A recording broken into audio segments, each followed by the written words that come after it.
Hello guys, welcome back to my YouTube channel. This is Shraddha and you watching angel vlogs. അപ്പോൾ നമുക്ക് നേരെ ഇവിടെയിലോട്ട് പോവാം. Video എന്ന് പറയുന്നത് ഒരു ഗെറ്റ് റെഡി വിത്ത് മീ ആണ്. അപ്പോൾ നമുക്ക് യൂണിഫോമൊക്കെ കിട്ടി. ഞാൻ യൂണിഫോം ഇട്ടിട്ട് പോകാൻ പോകണം. അപ്പോൾ ഞാനത് യൂണിഫോം ഇട്ടിട്ട് വരാം. നിങ്ങൾ എൻ്റെ ഗെറ്റ് റെഡി വിത്ത് മീ കണ്ടതാണെങ്കിൽ നിങ്ങൾക്കറിയാം, ഗെറ്റ് റെഡി വിത്ത് മീ ഇട്ടതെന്ന് അറിയാം. പിന്നെ ഫോർ എ ചേഞ്ച് ഞാൻ വേറൊരു കാര്യം കൂടി യൂസ് ചെയ്യുന്നുണ്ട്, കാണിച്ചു തരാം. ഞാൻ പോയി യൂണിഫോം ഇട്ടിട്ട് വരാം. ഇതാണ് കേട്ടോ എൻ്റെ യൂണിഫോം. ഞാൻ ഇട്ടിട്ടുള്ള ഫൈനൽ ലുക്കാണിത്.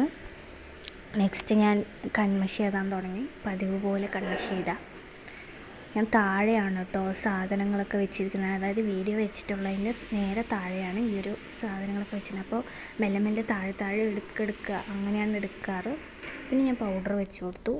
സാധാരണ ഗെറ്റ് റെഡി വിത്ത് മീ ആണ്. നിങ്ങൾ എൻ്റെ ഗെറ്റ് റെഡി വിത്ത് മീ കണ്ടു കഴിഞ്ഞാൽ അറിയാം, ഞാൻ പ്രത്യേകിച്ച് ഒന്നും ചെയ്യാറില്ല. ഞാൻ പൗഡറൊക്കെ വെച്ച് കൊടുത്തിട്ടുണ്ട്. പൗഡർ എന്തോ ഇവിടെ മാത്രം കുറച്ചുണ്ടായിരുന്നു, അത് ഞാൻ ശരിയാക്കിയിട്ടുണ്ട്. പിന്നെ പൊട്ട് വെച്ച് കൊടുക്കുന്നുണ്ട്. പൊട്ട് blue, always blue. Uniform blue ആയത് കാരണം പൊട്ടും ബ്ലൂ. അപ്പോൾ പൊട്ട് വെച്ച് കൊടുക്കുന്നുണ്ട്. പൊട്ടെടുക്കാൻ കുറച്ച് സമയം എടുക്കും എനിക്ക്, അതാണ്. പിന്നെ അതാ പൊട്ടൊക്കെ വെച്ച് കൊടുക്കുന്നുണ്ട്. ഇത് കുറച്ച് വലിയ ഗെറ്റ് റെഡി വിത്ത് മീ ആണ്. പൊട്ട് ഞാൻ ചെറുതായിട്ട് വെച്ച് കൊടുക്കുള്ളൂ, പ്രത്യേകിച്ചൊന്നും വെച്ച് കൊടുക്കുന്നില്ല. പൊട്ടൊക്കെ വെച്ച് കഴിഞ്ഞ് തല കെട്ടാനുണ്ട്. പൊട്ട് വെച്ചു. പിന്നെ ഗൈസ്, ഞാൻ ക്രീം, ഇതാണ് ഞാൻ പറഞ്ഞത് ഫോർ എ ചേഞ്ച് ഞാൻ ഒരു പുതിയ സാധനം യൂസ് ചെയ്യുന്നുണ്ടെന്ന് പറഞ്ഞിട്ട്. അപ്പോൾ ഈ ഒരു ക്രീമാണ് ഞാൻ യൂസ് ചെയ്യുന്നത്. അത് കയ്യിൽ തേക്കാനാണ് കേട്ടോ, മോയ്സ്ചറൈസർ ക്രീം. അപ്പോൾ ഞാൻ ക്രീമും കൂടെ തേച്ച് കൊടുക്കുന്നുണ്ട് രണ്ട് കയ്യിലും. ഫേസിൽ തേക്കാറില്ല, എനിക്ക് സെറ്റ് ആവാറില്ല, അതുകൊണ്ട് ഞാൻ തേക്കാറില്ല.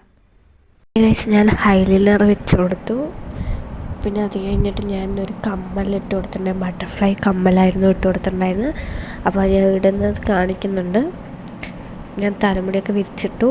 ഇനിയിപ്പോൾ തല കെട്ടണമല്ലോ, അതുകൊണ്ട് വിരിച്ചിട്ടു.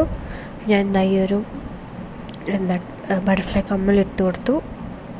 അതുകൊണ്ട് ഞാൻ തലമുടിയൊക്കെ കെട്ടിയിട്ട് വന്നു കേട്ടോ. ബട്ടർഫ്ലൈ കമ്മൽ കാണിക്കാൻ മറന്നു എന്നാണ് പറയുന്നത്. അതിന് ഭയങ്കര സൗണ്ട് കുറവാണ്, അതുകൊണ്ടാണ് ഞാൻ സംസാരിക്കുന്നത്. അപ്പോൾ ഈ യൂണിഫോം ഇതാണ് കേട്ടോ. യൂണിഫോം എല്ലാം സെറ്റായി. അപ്പോൾ ഞാൻ യൂണിഫോം ഇട്ടിട്ട് ഇറങ്ങാൻ പോവാണ്, അതാണ് ഞാൻ പറയുന്നത്. തലമുടി ഞാൻ എപ്പോഴും ഇങ്ങനെയാണ് കെട്ടാറ്. അപ്പം പിന്നെ അതുപോലെ തന്നെ വീട്ടിലും ഇങ്ങനെയാണ് കെട്ടാറ്, അതേപോലെ തന്നെ കെട്ടിയിട്ടുണ്ട് എന്നാണ് പറയുന്നത്. അപ്പോൾ ഇന്നത്തെ വീഡിയോ ഇത്രയേ ഉള്ളൂ. Thank you for watching. Please like, share, comment and subscribe. അടുത്ത വീഡിയോ കാണാം. ബൈ.